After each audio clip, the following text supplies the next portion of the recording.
شكرا يا ربي شكرا هديت قلبي.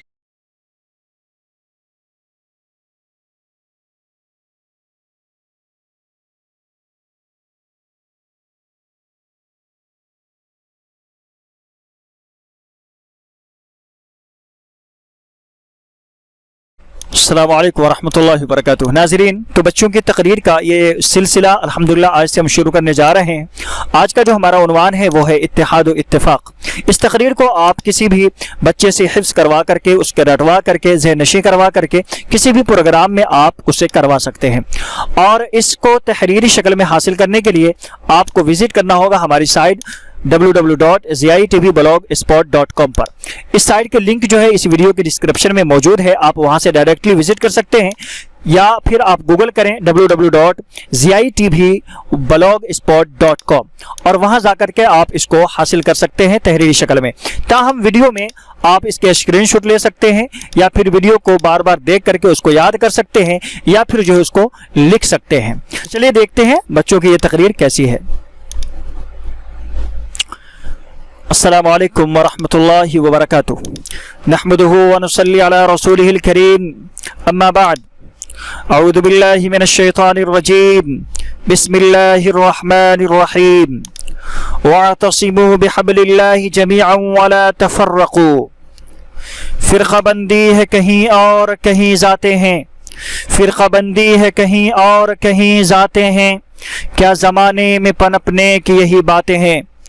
برادران اسلام، معزز سامعین کرام، عزیز دوستوں اور پیارے ساتھیوں، گفتگو کا آغاز کرنے سے قبل مناسب سمجھتا ہوں کہ آپ کو اپنے موضوع سے آگاہ کرتا چلوں. آج کے اس پروگرام میں میرا موضوع سخن ہے وقت کی سب سے اہم ترین ضرورت، یعنی اتحاد و اتفاق. جی ہاں، یہ بات ڈھکی چھپی نہیں ہے کہ اس وقت امت مسلمہ میں طرح طرح کے اختلافات موجود ہیں. کہیں رنگ و نسل کا اختلاف ہے تو کہیں شیخ اور پٹھان کا جھگڑا ہے، کہیں امیری اور غریبی کا اختلاف ہے تو کہیں تو اور میں کی لڑائی ہے، کہیں آمین بالسر بالجہر کا اختلاف ہے تو کہیں رفع الیدین اور وضع الیدین کا امتیاز ہے، کہیں کالے اور گوڑے کا جھگڑا ہے تو کہیں چھوٹے اور بڑے کا فرق ہے، کہیں مال و زر کو لے کر تنازع ہے تو کہیں زمین و جائیداد کی لڑائی ہے، کہیں دینی مسائل کو لے کر اختلاف ہے تو کہیں دنیاوی معاملات میں تفرقہ ہے، کہیں مساجد کو لے کر اختلاف ہے تو کہیں مدارس کو لے کر جھگڑا ہے، کہیں عہدہ اور منصب کو لے کر اختلاف ہے تو کہیں ناظم اور متولی کا جھگڑا ہے. الغرض یہ کہ اس وقت مسلمانوں کا ہر شعبہ زندگی میں اختلاف ہے. یہی وجہ ہے کہ آج کسی کو سارا دین 11ویں شریفہ اور میلاد النبی منانے میں نظر آ رہا ہے، تو کسی کو سارا اسلام تبلیغ اور چلے کاٹنے میں نظر آ رہا ہے، کسی کو ساری سنت رفع الیدین کرنے اور آمین کہنے میں نظر آ رہی ہے، تو کسی کو سارا عمل مراقبہ اور اللہ اللہ کہنے میں نظر آ رہا ہے، تو کسی کو سارا علم مناظروں اور مباحثوں میں نظر آ رہا ہے، تو کسی کو سارا مذہب ربائی کاموں اور اداروں میں نظر آ رہا ہے. یوں ہر شخص اپنے اپنے دین پر ڈٹا ہوا ہے اور اپنی جیسی دوسروں پر مسلط کرنے، لڑنے اور مر مٹنے کو تیار ہے. سچ ہے کل حزب بما لدیہم فرحون، کہ ہر گروہ اس پر خوش ہے جو اس کے پاس ہے.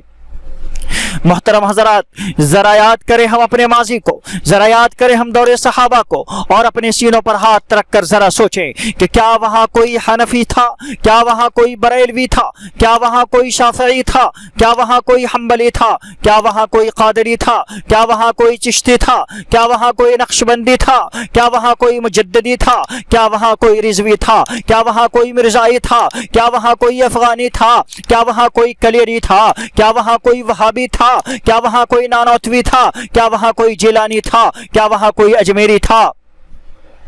اور میں پوچھنا چاہتا ہوں فرقہ پرست مسلمانوں سے کہ خدا را ہمیں ذرا بتائیں، کیا ان میں امیری اور غریبی کا جھگڑا تھا؟ کیا ان میں شیخ اور پٹھان کی لڑائی تھی؟ کیا ان میں بڑے اور چھوٹے کا امتیاز تھا؟ کیا ان میں کالے اور گورے کا اختلاف تھا؟ کیا ان میں ذات پات کی لڑائی تھی؟ کیا ان میں رنگ و نسل کا جھگڑا تھا؟ کیا ان میں اونچ نیچ کا فرق تھا؟ کیا ان میں تو اور میں کی لڑائی تھی؟ جی نہیں، ہرگز نہیں. بقول شاعر، ایک ہی صف میں کھڑے ہو گئے محمود و ایاز، ایک ہی صف میں کھڑے ہو گئے محمود و ایاز، نہ کوئی بندہ رہا اور نہ کوئی بندہ نواز. بلکہ میں یہ دعوے سے کہہ سکتا ہوں کہ ان میں کچھ کالے تھے تو کچھ گورے بھی تھے، ان میں کچھ امیر تھے تو کچھ غریب بھی تھے، ان میں کچھ زمین و جائیداد کے مالک تھے تو کچھ کسان اور مزدور بھی تھے، ان میں کچھ اونٹوں اور ہاتھیوں کے رکھوالے تھے تو کچھ بکریوں کے چرواہے بھی تھے، ان میں کچھ آقا و مالک تھے تو کچھ نوکر اور غلام بھی تھے، ان میں کچھ وقت کے حاکم تھے تو کچھ خادم خانہ بھی تھے، ان میں کچھ محلوں میں رہنے والے تھے تو کچھ چٹائیوں پر سونے والے بھی تھے۔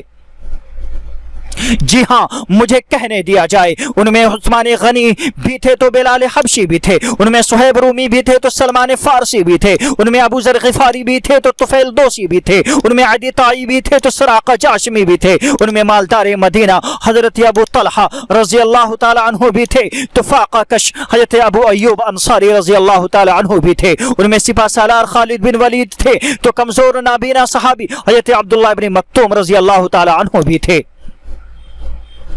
لیکن قربان جائیں ان کی اس جماعت پر الحمدللہ، کیا اتحاد تھا، کیا پیار تھا، کیا محبت تھی، کیا اخوت تھی، کیا بھائی چارہ تھا، کیا جذبہ تھا، کیا جانثاری تھی، کیا قربانی تھی۔ کوئی چھوٹا نہیں، کوئی بڑا نہیں، کوئی کالا نہیں، کوئی گورا نہیں، کوئی حاکم نہیں، کوئی محکوم نہیں، کوئی امام نہیں، کوئی غلام نہیں، کوئی امیر نہیں، کوئی غریب نہیں، کوئی طاقتور نہیں، کوئی کمزور نہیں، بلکہ سب کے سب ایک تھے، نیک تھے، متحد تھے، متفق تھے، مشفق تھے، مہربان تھے، مخلص تھے، وفادار تھے، ایک دوسرے کے معاون تھے، مددگار تھے، ایک دوسرے کے بھائی تھے، یار تھے، بلکہ یوں کہا جائے تو بیجا نہ ہوگا کہ وہ اشداء علی الکفار رحماء بینہم کی تفسیر تھے، انما المؤمنون اخوۃ کی جیتی جاگتی تصویر تھے، بعضهم اولیاء بعض کے آئینہ دار تھے، یسرون علی انفسہم کے مصداق تھے۔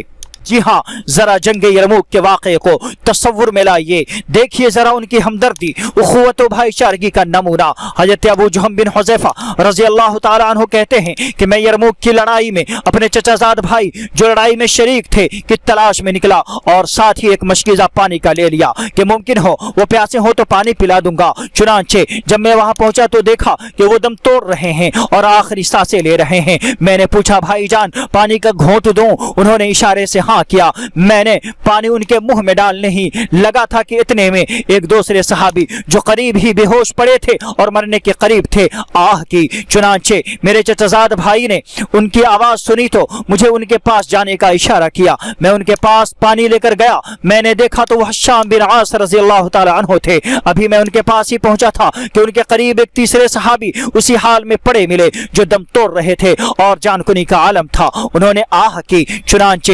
حشام بن عاص رضی اللہ تعالی عنہ نے مجھے ان کے پاس جانے کا اشارہ کیا۔ میں ان کے پاس پانی لے کر پہنچا تو دیکھا کہ ان کا دم نکل چکا ہے۔ چنانچہ میں واپس حشام بن عاص رضی اللہ تعالی عنہ کے پاس پلٹا، دیکھا تو وہ بھی دم چھوڑ چکے تھے۔ پھر بھاگا ہوا اپنے چچا زاد بھائی کے پاس پہنچا، دیکھا تو وہ بھی جہاں بحق ہو چکے تھے۔